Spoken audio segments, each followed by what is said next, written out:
Good afternoon, everyone in the East Coast, and good morning to those of you in the West Coast and Mountain Time. It's Pablo Zuanic, equity analyst at Zuanic and Associates. I have the pleasure of welcoming the C-suite of Vext Science. We have Eric Offenberger, CEO and COO of the company, Trevor Scott, CFO, and we have Scott Everett, Chief Counsel. Welcome to all of you. Thank you. Eric, let's start with an overview of the company first. We have a lot to cover. We want to go deep in Ohio, Arizona, talk about your expansion plans. But just a reminder for people about Vext Science and why investors should be looking at Vext Science in the context of so many MSOs. Normally, we ask management to pitch their stocks at the end of the call, but let's start with that also, reminding people here of the opportunity that they have with Vext Science. All right. First, thank you for having us, and thanks for everybody who's listening.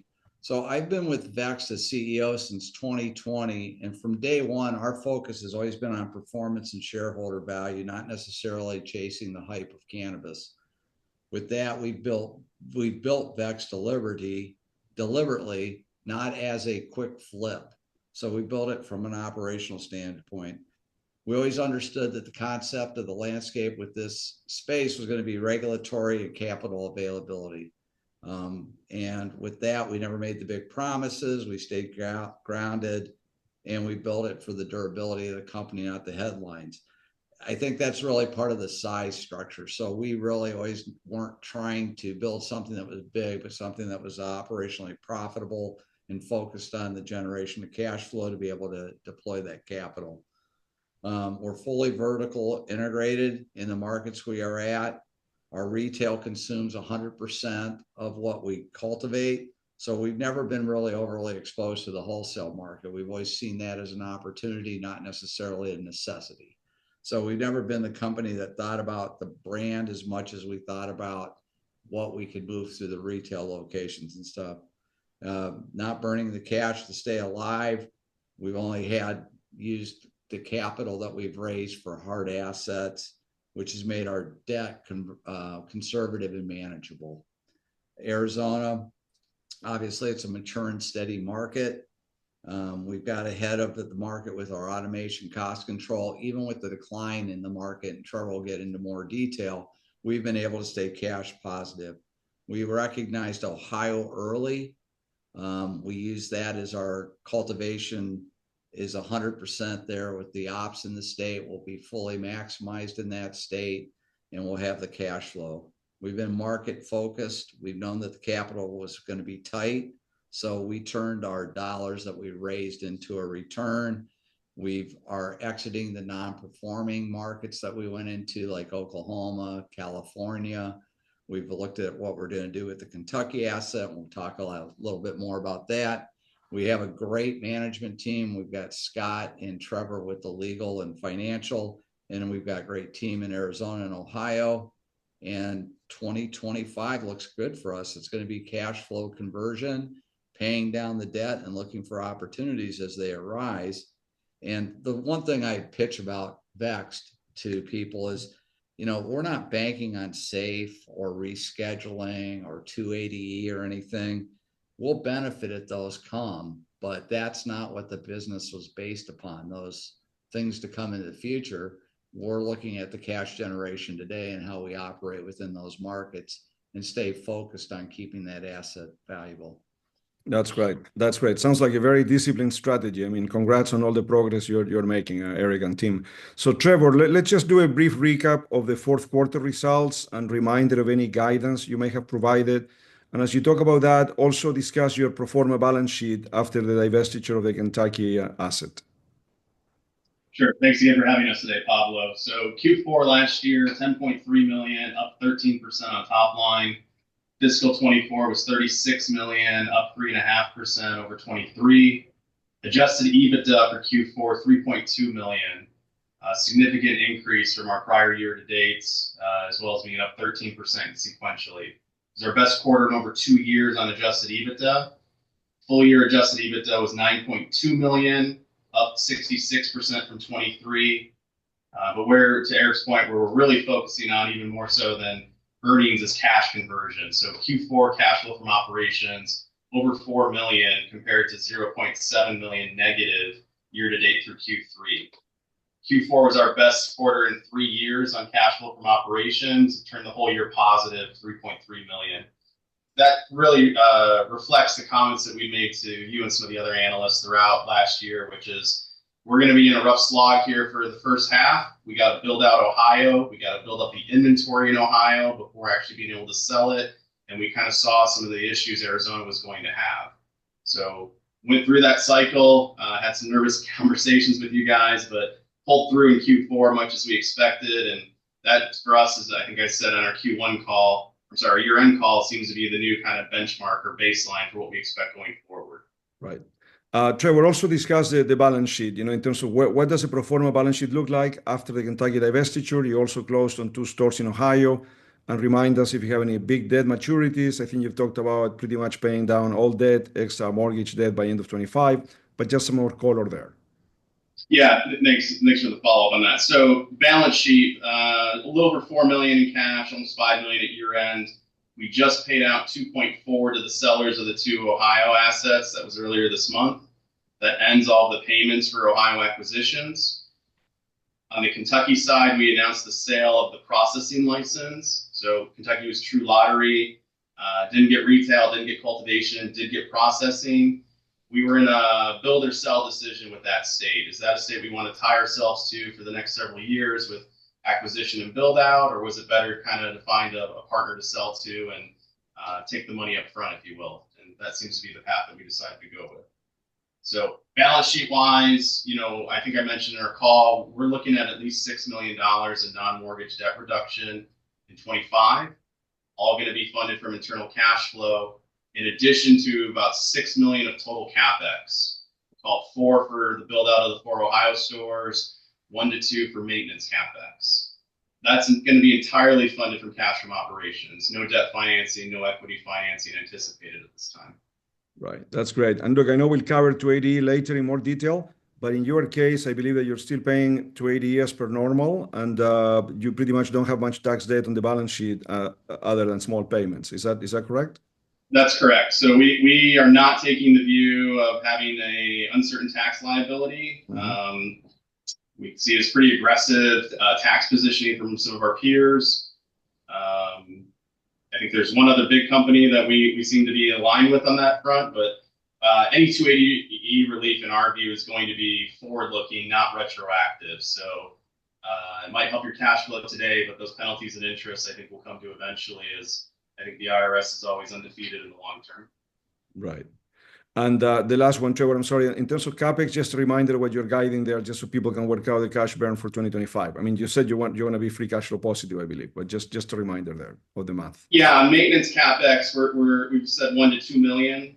Our Arizona cultivation facility is in its first full year of operation. The Ohio cultivation facility will be its second year of operation. So minor maintenance stuff there, maybe some opportunity to improve yields through some additional CapEx, but the bulk of our CapEx is going to be on that $4 million we're going to spend to build out the 4 Ohio stores. So about $1 million a store. Some will be less, some will be more, but that's the guidance we've given on CapEx.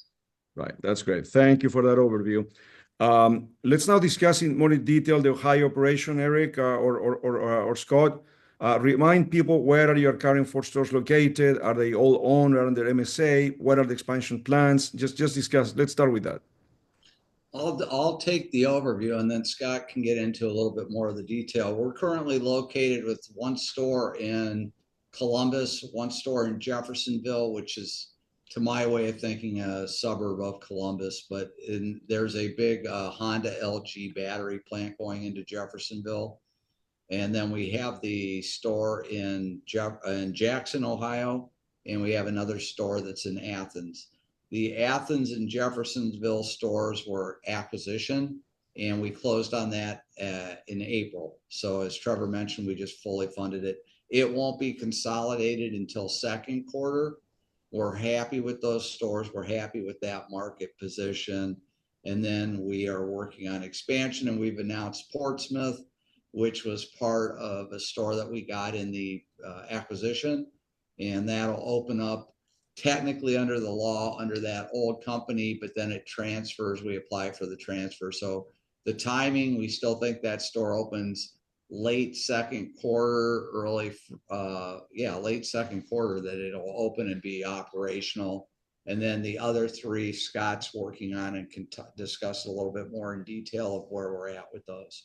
Right. Scott, you want to touch on that in terms of if we can share the locations of the other three stores and what's the timetable there? Sure, Pablo. So Jackson is about an hour southeast of Columbus, the capital here in Ohio. And our strategic plan is to adhere to about 2.5 hours from that cultivation and production facility. So the 4 stores Eric mentioned, they basically are cast across the southern end of the southern part of the state from east to west. And we're trying to stay loyal to that footprint and that strategic discipline. So we have 3 more stores to cite. I will say we feel pretty confident that we're going to be able to announce specific locations on at least 2 of them here in probably the next 60 days, because we're fairly far into the process in terms of both site security and then permitting, and that would leave our 8th location. I don't have a locations there with you today just because we're still working through due diligence, but feel pretty good that we're on a pathway to get 6 and 7 behind Portsmouth. Right. So is it safe to assume that by the end of the year you have all the 8 stores open, or maybe 6 or 7? What would you say about end of the year? I would say 6 confidently, and then I would say 7 and 8 probably Q1 26. We're obviously endeavoring to move as quickly as we can, but given the regulatory framework and some of the challenges with permitting and things like that, you do have to work with partners to make sure you're satisfying everybody's needs. Right. May push into the early part of next year. That's great. Thank you. So Eric, I mean, a lot of people sometimes simplistically assume that the so-called tier 1 MSOs or the larger MSOs are always the largest in every restricted state. But here you are, Vext Science being the largest in terms of footprint with 8 stores eventually in Ohio, right? You will be among the largest. So how would you compare your scale with other companies in the state, some of the other MSOs? Well, within the cannabis space, I think really what the scale does for you is strictly the top line revenue that you can report if you have multiple states and multiple stores. If you look at where we're at within the market, I think in Ohio, we're going to be favorable against anybody, regardless of how large the overall corporation is, right, because you're operating within that state. So it's a little bit of a misnomer for size, I think. I think it's more of the structure of your balance sheet and your debt structure that makes the differential for the return. So when you look at Ohio, because of the fact that we'll own the assets, or we have optionality to buy the assets, we don't have any sale leasebacks or tremendous debt loads.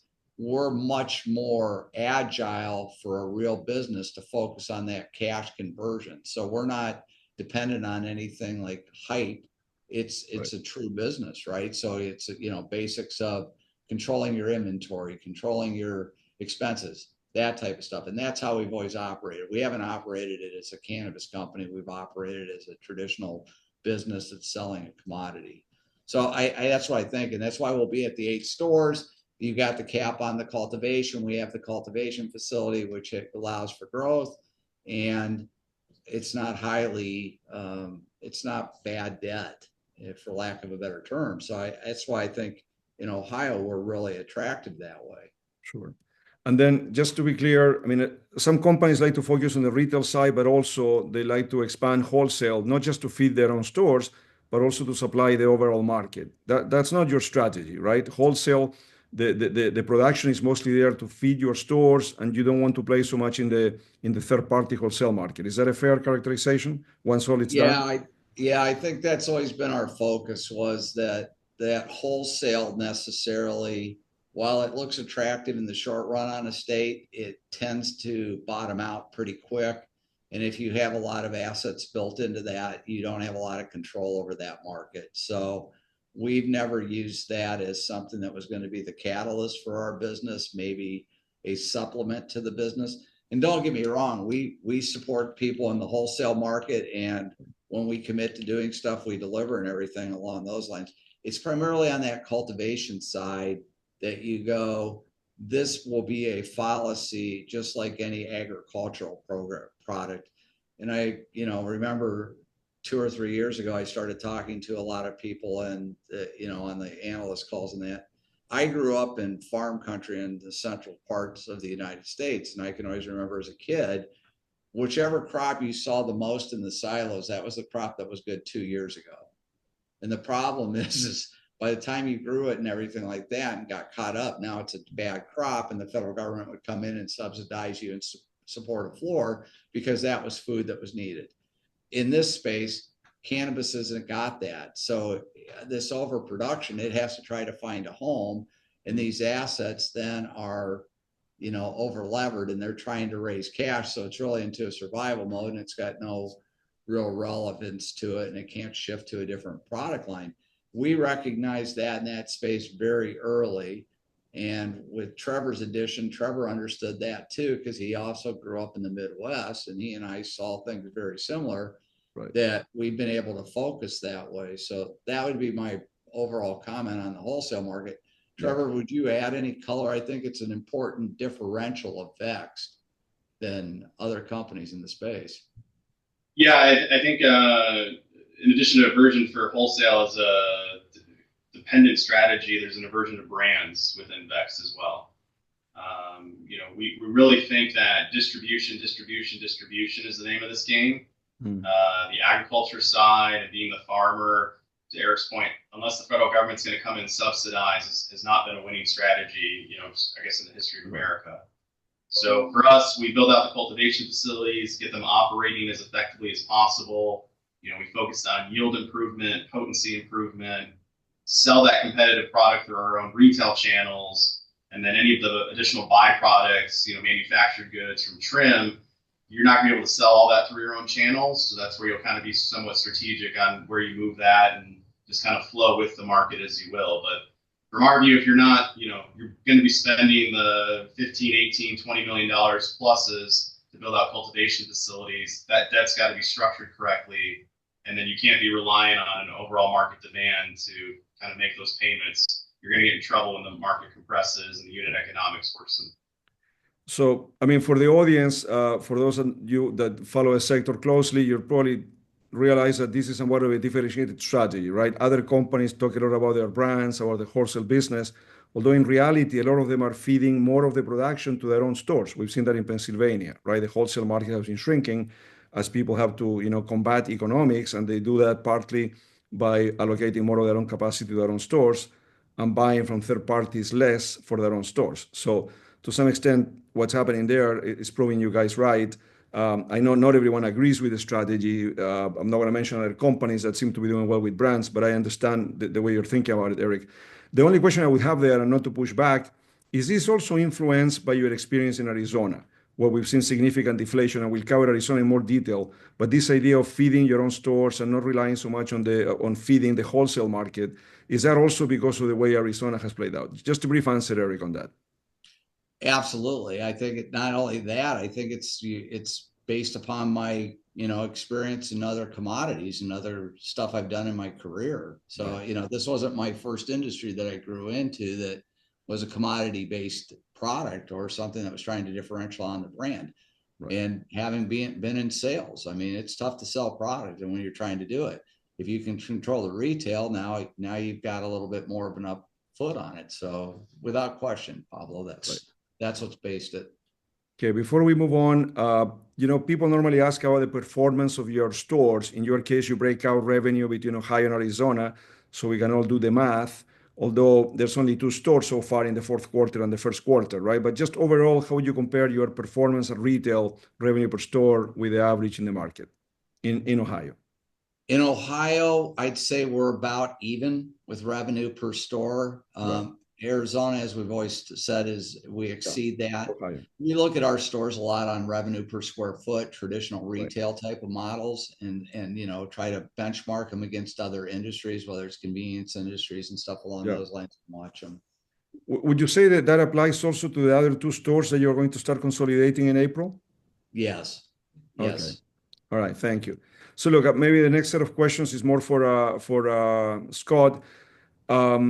Let's talk about the market dynamics in Ohio, right? The growth has been below expectations. The market has still more than doubled compared to medical, but it wasn't a very well-developed medical market, right? So, what has to change for the market to reach its true potential? When and how will this change? Let's start with that, Scott. Sure. Well, I would start by acknowledging that you're correct. And I would say, not necessarily at a company level, but at an industry level, there has been some frustration with the pace of the rollout. So, but as I say that, I have to acknowledge that the actual regulator, which is the Ohio Division of Cannabis Control, I think they've been very supportive of bringing the adult use market to maturity. And they're trying to balance what they're doing and what they recognize as our needs with the political climate that we're operating in. While this was, as probably everybody on the call knows, this was a voter-initiated, enacted statute called Issue 2 that authorized recreational cannabis. There are many people in the legislature that feel like they want to have a say in that. So as you sort of overlay that framework onto the context of the regulator trying to issue rule packages to allow for more, the real specific things I would highlight for you is advertising has been really restrained. We cannot put signs on the exterior of the buildings, outside of the facade. We cannot do any advertising without consent. So I would just submit to the audience that, a lot of people still don't know that it's available, that you can simply walk in with an ID over 21 and come get product.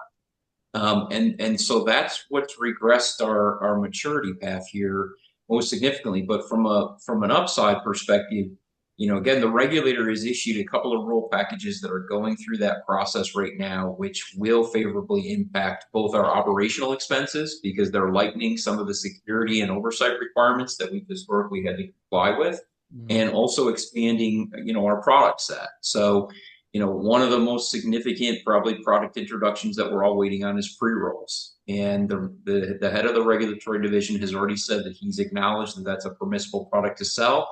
He's just trying to make sure that he crosses all his T's and dots all his I's from a regulatory perspective. So we do think we have a favorable climate. That's what I would emphasize, to the audience. It's just a little bit slower process here in Ohio. Right. The second thing that I would highlight for you is these licenses that we've been fortunate enough to be granted by virtue of the adult use statute.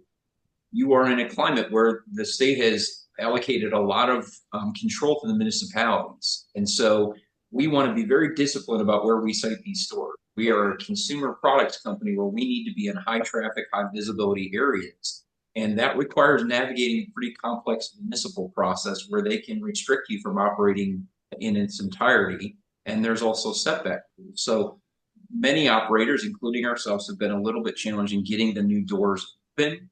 But I would take you back to my first point. I think it's more of an awareness challenge than anything else. But I will close by saying, we feel good about the current, legislative climate. We feel good about getting us out to 8 and doing exactly what the other two gentlemen have alluded to, which is positioning ourselves to really rely on our vertical footprint to push our product.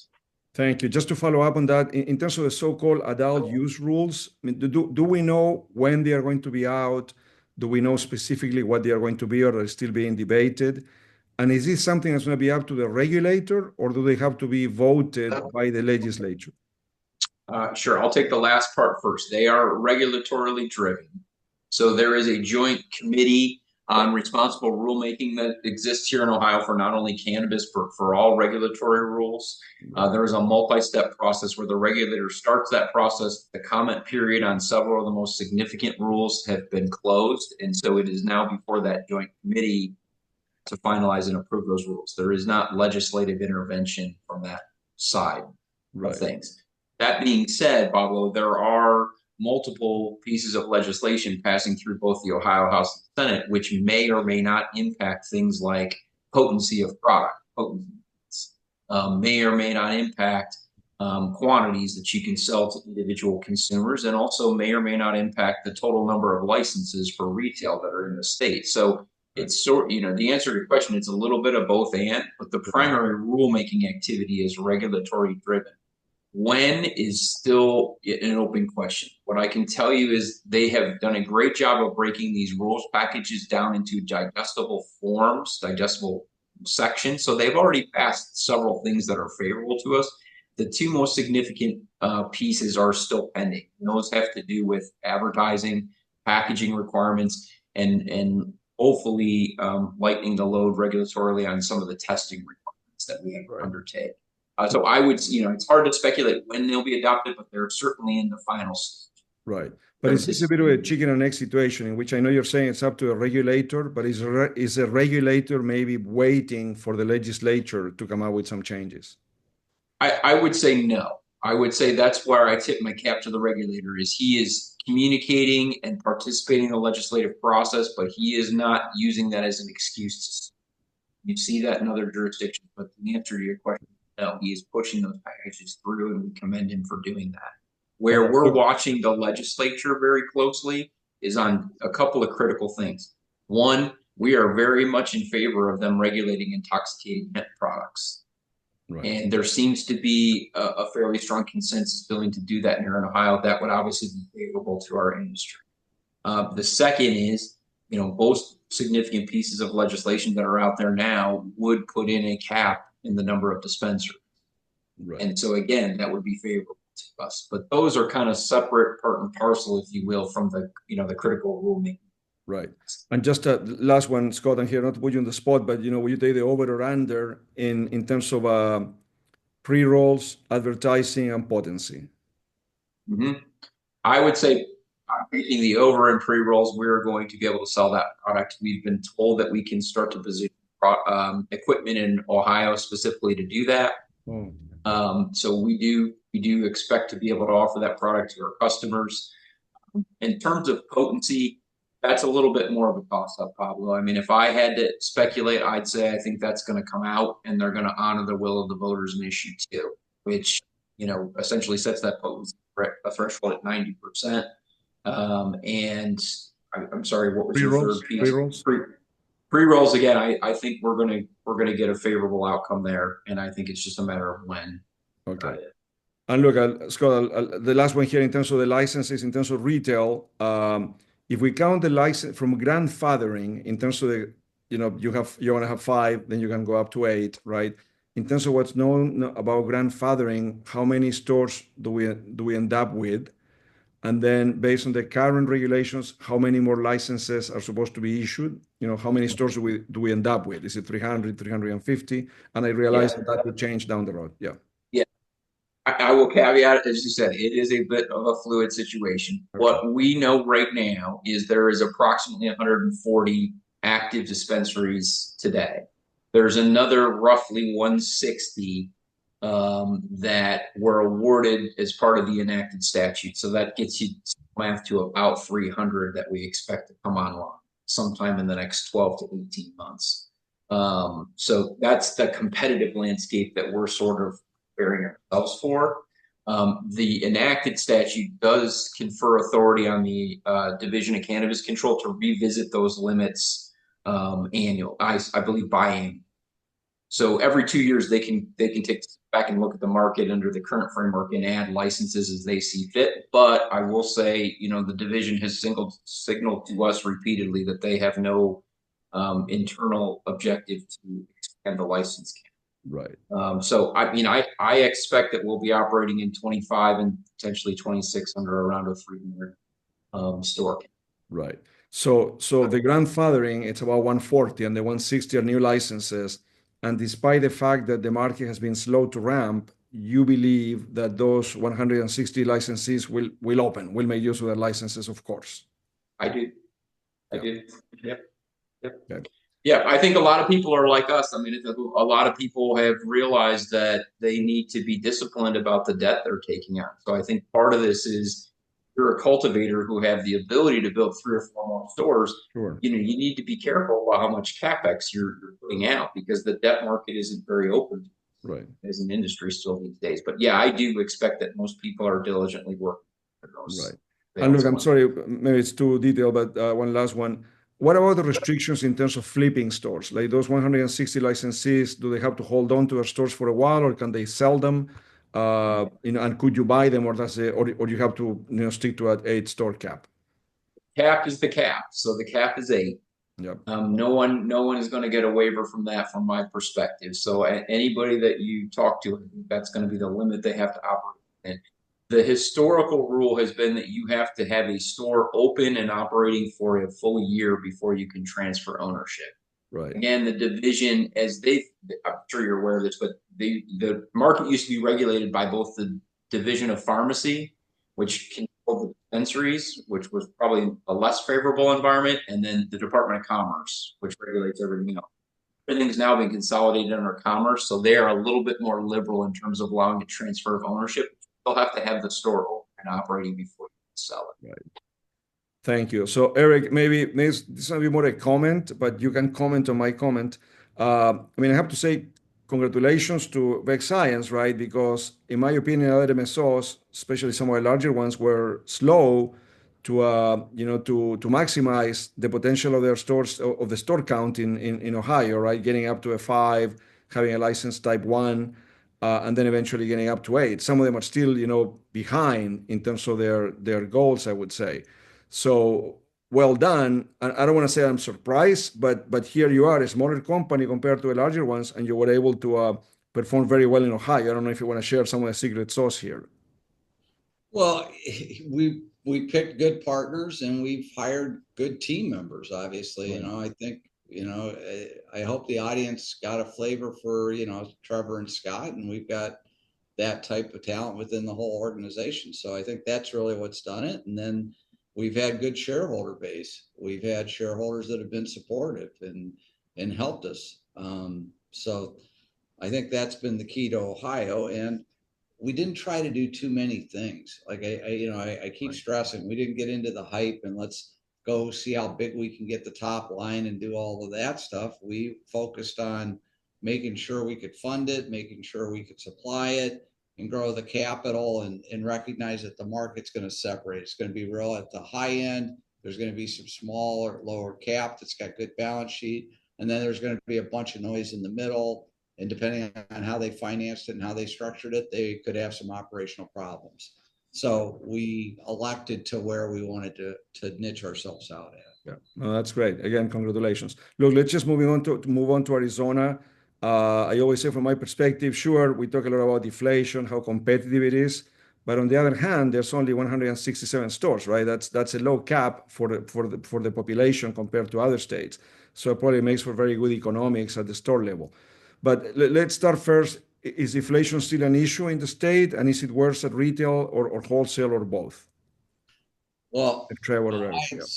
yeah, I'll start this one. I'd say the inflation in Arizona has come down quite a bit where it was leading the country and stuff like that. So that's come down.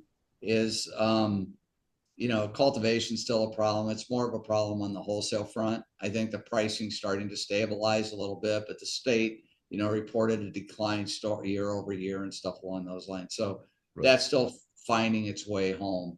The stores still contain a lot of value because, like you said, of the limited licenses and then the zoning and that structure of what's going on in growth. That's what I see in Arizona. And we look at, the question always is, if you were deploying capital, where would you deploy capital? Right now, we wouldn't deploy additional capital in Arizona because it's not as accretive to deploy the capital in Ohio. So that's kind of my take. We've got great stores. We've got great market. We've got great consumers. It's a wonderful state, as long as you're not upside down on your balance sheet, is what I would say. Now, Trevor's been in the space a long time too in Arizona. So I think his comments are relevant too. So Trevor can add to this too. Right. And Trevor, especially, in terms of you have 2 stores there, how do they perform versus the state average, and, what explains that outperformance? Yeah, look, I think the number one issue for Arizona is the lack of limits with regards to cultivation space.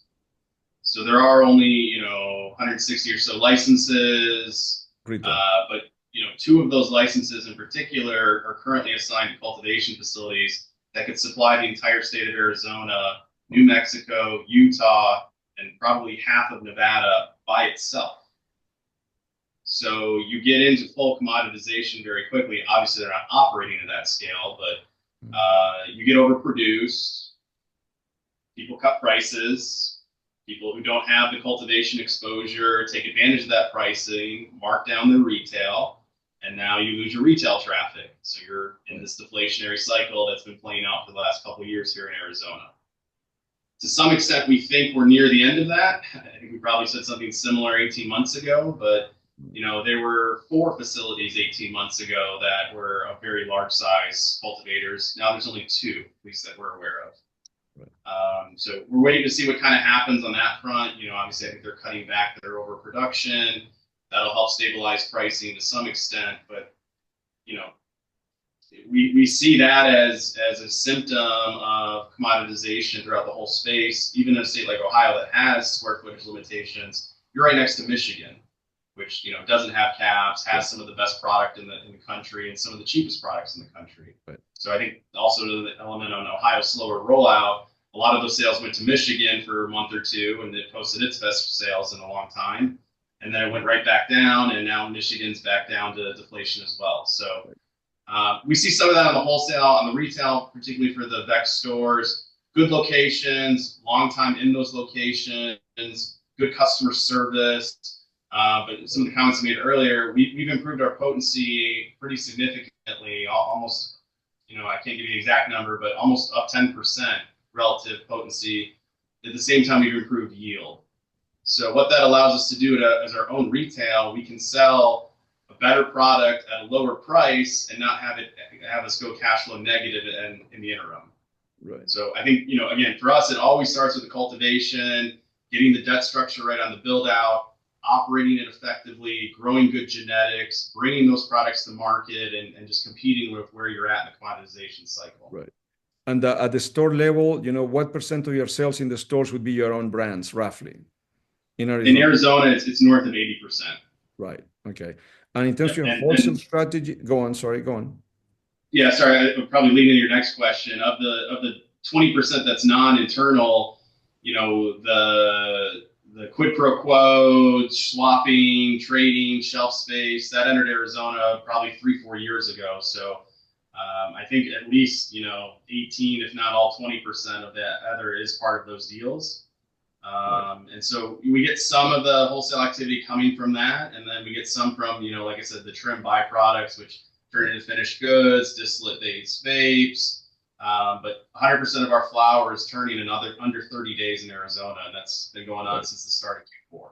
And just to confirm, in terms of your wholesale strategy, obviously you're feeding your stores mostly, but it's wholesaling to third parties still, that's part of the strategy as you explained. But what I'm trying to ask here, will it make sense to divest the production in Arizona or no sense at all because you're still capturing the retail margin of that production in your stores anyway? How do you think? I think it's the latter. And I also think if you get any significant turn to where, total cultivation production statewide declines and pricing starts creeping up, you could get caught on the way up if you're not controlling your own supply as opposed to benefiting from the increase. So we've got to a point where we've kind of weathered the storm. We're comfortable with where we're at. We're still cash flow positive in Arizona. Yeah. There's no bad debt structure in Arizona. We don't have any driving factor to divest the production capabilities in that state. It's more so waiting it out and letting the market naturally recover and being beneficiaries of that recovery. Right. And Eric, I know you said, the focus in terms of CapEx and expansion is Ohio, but store valuations in Arizona, are they coming down? Could that be an opportunity or not really? Nothing where you'd go, it makes sense to, go and try to do a capital or a debt structure for it at this point in time. But we do think that'll materialize as market continues to change. And again, that's the whole idea, is to build the company so that you're in a position to be able to take advantage of that, right? So that's what we're focused on. That so we can pay down our debt, as Trevor's talked about, and we've talked about to the market, and then we have the assets and own the assets. We can re-lever them when it makes sense. Right. Look, and one last one in Arizona. There was some excitement from the cannabis industry about new hemp regulations in the state. Are they being enforced? When does that start, or have things changed to some extent? Well, it's supposed to get enforcement starting tomorrow. Yesterday, there was a emergency or type of a thing by the hemp industry, kind of going to the state and saying, that they're being targeted, that type of stuff against the attorney general. We'll have to see how that plays out. My gut instinct is that it's going to be enforced. It's an unregulated market. It affects the tax base. It affects the whole thing. So I do think that they'll do something about it. The obviously concern is the age and all that, and access to the market. So we think that's going to become favorable. Again, we look at that as, if that happens, great. It makes our business better and stronger, but that's not how we focus our business. We don't worry about that. That's right. Got it. Yeah. Just look, maybe for the audience, as you know, those that listen to these calls often, we take questions by email. You can put them on the Twitter also. You can put them on the Zoom chat. But we don't take live questions, right? But I'm going to paraphrase some questions I've been getting here in terms of, do you have a hemp strategy, right? As you've seen, some companies, some MSOs are getting into hemp drinks. Curaleaf changed one of their medical stores in Florida to a hemp store, selling their own hemp brands and third-party brands. How do you think about that, Eric? And I know you're being very disciplined in terms of the way you allocate capital, so I think I know the answer, but how would you answer what people are asking here? Well, we have the Kentucky operation and the Kentucky facility where that's been built out, and that was a hemp operation. We're going to continue to operate that as we changed, and that, as we disclosed, becomes 100% Vext owned. The partners out, as part of the license sell and stuff along those lines. So we'll continue to operate that. We'll continue to evaluate that business to see how it evolves and where it makes sense. The beverage part, we can feed hemp. That's a big capital, and that seems to be like a white label product that's going on. And we might see that as a traditional brand play because it's going to go national, right? So probably not a space we really get too involved in, other than niche.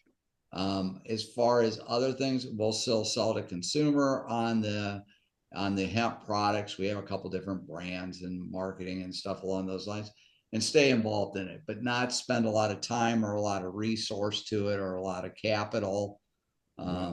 But just stay in the space because we've already made the capital investment, right, and we have the equipment. We have the processing manufacturing center there in Fulton, Kentucky. Can you give a rough? I think you disclosed this, but Trevor, just a reminder for the audience about the revenue that business generates, the hemp business specifically for you. Rounding error. Rounding error. Okay. Yeah. So, I'm sorry to ask the question then, Eric. It's like you divested, the license in Kentucky for cannabis, exited California and Oklahoma. Why didn't you want to also divest the hemp business? Or because it's rounding error, there's not much value in it? It's a rounding error, and candidly, we think it would be, if that doesn't materialize the way we think it's going to be, and you've already got the assets there and the cash costs and that are insignificant, give yourself about 6 or 8 months. We do have a couple of customers we sell to. Let's see what happens within that space.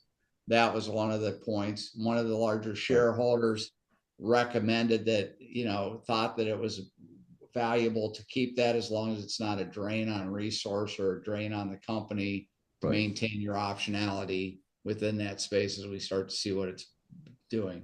But to deploy new capital into it, no, it didn't make sense. Okay. And then in terms of cannabis, specifically THC, I know the focus is in Ohio, and then you have Arizona, but you also talked about looking at other states in the Midwest. Is that correct, or not for the time being? How will you do that? How will you fund it? When? Which? Yeah. Yeah, I don't think that that's a priority for us as much as staying available to it and stuff like that. The summary for where Vext is, we're a compounding your dollar type of business. We're taking the cash flow, compound the dollar. If that means that we can expand into another Midwest city or Midwest state that looks good and accretive, we'll do that. If that means buying a new dispensary in Arizona as that comes up, we'll do that. Stay focused on that compounding, and funding the growth internally. So, given the market, given what's happening, as Scott mentioned, the capital markets are a little bit tight. The debt markets are tight. Let's continue to focus on that and shrink our debt. And as we keep doing that and look at this business, we think investors are going to look at the business and say whether they're looking at a cannabis play or they're looking at a business, that Vext would check both of those boxes, not just, oh, it's a cannabis play, I'm going to speculate there. You know, there's good business fundamentals, Right. you know, so Yep. it's, you know, the cash flow and making it return. Right. No, that's great. Look, before we move to closing remarks, I'll take a couple of more questions here. Someone is asking about your 280E strategy, which of course you have explained, but I guess I'm paraphrasing here. You know, yourselves, Green Thumb, have taken this view, right? And but most of the industry has taken the opposite view, right? And what if they are right? What if they end up, you know, negotiating the tax debt, paying cents on the dollar, delaying it for another 5 or 6 years, you know, using the judicial system to delay and delay. In the meantime, they buy themselves some breathing room. Uh, you know, if this were to be settled in 5 years' time, you know, could you go back to a government and say, hey, you have to give me the money back because I overpaid, or you would be past the statute of limitations there? And I'm sure it's not all clear, but how do you think about that, Eric, or Scott or Trevor? Well, let's let Trevor try to address that. I think he's closer Yeah, these days. I'll take this one. We're under active audit. Have been under active audit. I think our first audit was 2017. Is that right, Eric? It was through 2018. 2018. So we've gotten known our IRS agents pretty well. I think we're on our fourth one. Since we're under audit, the statute of limitations is expanded for us, so it's not just a 5-year look back. So I'll put that out there. The second thing I'll say is that, gosh, I would have a very hard time imagining the group that put away Al Capone waiving interest and penalties on the existing tax law as it's written. So it might be a good thing to get right now to live another day and claim you can report positive cash flow and all that stuff. But eventually that bill's going to come due and there's going to be penalties, there's going to be interest. And like I said, in the long run, I'm pretty sure the IRS is undefeated. We're going to continue to bet on them being undefeated. Right. No, makes sense. Right. Thank you very much. Look, I think that we're almost out of time here. Eric, closing remarks. But again, from my end, congratulations in terms of all the progress the company is making. I think we've seen it. Discipline pays off. If you overbuild, overextend yourself in this industry, you get in trouble. So again, congrats on all the progress. Well, thank you for having us, and thank you for taking the time to, you know, meet the rest of the team in this type of a format. Again, it's, you know, it's just the fundamentals. We think we're a good company. We're like everybody else. We think we're undervalued, you know, but I don't think it's about we're undervalued because we're in the cannabis space. I think we're undervalued because of the intrinsic values of the company and how we're going about building it. So we think that that's got a tremendous upside. As I mentioned, we're not based upon hoping for 280E. We're not hoping for rescheduling. We're worried about our business. If that comes along, sure, we're going to benefit like the whole industry does. But, you know, the way I always describe it, if you're having a business that's in a space that's depressed, try to be on the top end of that space. If that space now gets a benefit, you're still going to float up to the top. So our highs are higher and our lows are higher. That's the way we operate the business, and we turn the inventory and we just do fundamentals. I mean, it's really about that. And that's why I think it's a good thing for a shareholder, and we can do the growth internally. So, you know, right now, we're not going to dilute our company. You know, we don't have to try to go do that. We're not in a, as Trevor didn't mention, none of our debt really that's mortgage based is due for a couple of years. So we don't have to go, oh, can we convert that debt? Can we refinance that debt? Or does it convert into equity? So now if you're a shareholder, you instantaneously get diluted because we took all that debt and rolled it into equity. We don't have that hanging out there. Scott's done a tremendous job with the real estate. You know, do you talk about the team in the stores in Arizona? We have a hell of a team here. We have a hell of a team in Ohio, and I know everybody feels like they've got a great team. Ours executes, and you see that in the results. So that's my summary is, you know, when you look at Vext, you look at the team. Don't look at, you know, and look at what the team's done and what we've told you we were going to do, and we execute on that. We haven't got grandiose plans or anything like that. We got steady growth, steady cash generation, pay down the debt, structure yourself for the next wave. Right. No, thank you very much. So thank you to all our three speakers, Eric, Trevor, Scott. Great insights here. My message to the audience listening in the various platforms out there, an MSO to watch, an MSO, if you're doing homework on the stock, we have published research on the company. You can reach out to us also, direct to the company if you have any questions. But again, thank you to the speakers and thanks to everyone that joined today. Have a good day. Thanks. Thanks so much.